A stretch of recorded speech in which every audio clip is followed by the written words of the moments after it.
நேபாளம் வெள்ளப்பெருக்கில் தமிழகத்தை சேர்ந்த 57 சுற்றுலா பயணிகளும் சிக்கிக் கொண்டிருப்பது தெரியவந்துள்ளது.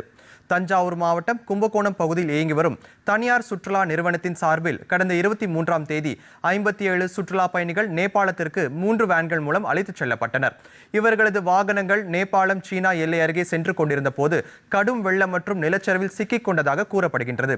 இவர்களில் திருச்சி, சென்னை, மயிலாடுதுறை, சிதம்பரம், திருவாரூர், கும்பகோணம், தஞ்சாவூர், ஓசூர், திருவண்ணாமலை, கிருஷ்ணகிரி, தர்மபுரி மற்றும் புதுவையை சேர்ந்தவர்களும் நேபாளத்திற்கு பயணம் மேற்கொண்டுள்ளனர்.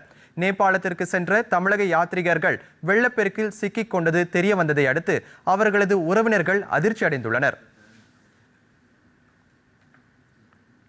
இதனிடையே நேபாளத்தில் சிக்கியுள்ள தமிழர்கள் குறித்து அறிந்து கொள்ள மாநில அரசின் அயலக தமிழர் நலத்துறையின் சார்பில் 24 மணி நேரமும் செயல்படும் கட்டணமில்லா உதவி எண்கள் அறிவிக்கப்பட்டுள்ளன.